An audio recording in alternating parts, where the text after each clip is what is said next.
figure out what do you want to do with your life, right? How many people right now know 100% what they want to do for the rest of their life? Is there a lot in here? Yeah? We got one, we got two, we got three, we got four. I think, honestly, I'm 36 years old, and sometimes I wonder, what am I going to be doing with the rest of my life? And I think that's something that can change, and that's not necessarily a problem for that to change, but I think in it, you have to be strong and you have to have an idea of who you are. I think you really have to know who you are and really have to believe in really who you are. And I think that's something that maybe you won't know at all stages of the game. I think usually you grow up in your household, your parents tell you who you are, your town tells you who you are, your coaches or your people that you're involved with in your church tell you who you are, but then that really gets tested the minute you step foot out of that house. Right? The minute you step foot out of your house and start to stand on your own 2 feet is the moment that you really start to realize, wait a minute, maybe I'm not who they've been telling me this whole time, right? Or maybe I am exactly who they've been telling me, but I want to change it a little bit and become something just a little bit different. And that's, I think, what this experience is about for you guys here in college. I think that to me is there's not any more growth that you could have as a person from the day you arrive at whatever school you're at to the day you graduate.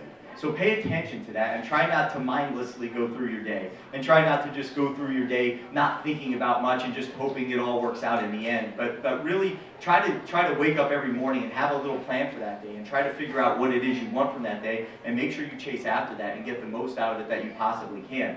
I was watching a video the other day, or a documentary. Have any of you seen this documentary called Happiness? Has anybody seen that? Right, a couple of hands go up. But the one thing that they talk about in there is they talk about your set point. All right, that was what they were talking about. Their set point was kind of where you start. All right, and what they said about it is, you know, based on your upbringing, whatever else it might be, you have a certain amount of happiness in your life. Now, happiness was never studied before, you know, in psychology. Depression was and everything else. So this is kind of a way to change the thought process of let's start learning on why people can be happy. But the set point I thought was interesting because they talked about that being like 50% of what it is that, you know, your life is based on and your happiness is based on. But then they went and talked about 10% of it being action.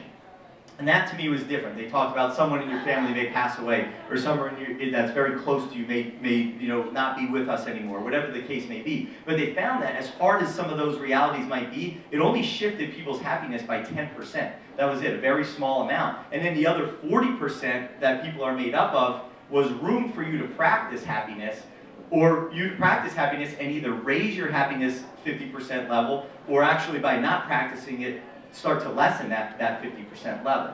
And I don't know if that all makes sense to you, but this really goes for everything. It goes for faith just the same, right? You're probably brought up in a family of some sort. You probably at some point have a problem or become disinterested with it for whatever reason, or bittered by it for whatever reason, but that usually only moves you that 10% or so. But then there's that other 40% that your practice on a daily basis is really, to me, you know, what enables you to start to become who you think you might want to be. So I'm saying that on the happiness side because that's a documentary I saw, but I think that could associate to just about everything in life. We all have a starting off point in something that we're doing, right? And then we have a little bit of action that changes us a little bit, but then we also have a lot of room to practice who we want to be, on whatever level it might be. Now, take faith out of it, take happiness out of it. Say there's something else you really want to work on, you also can use that formula, I think, in a certain way to make sure that you can get the most out of what it is that you want from your life.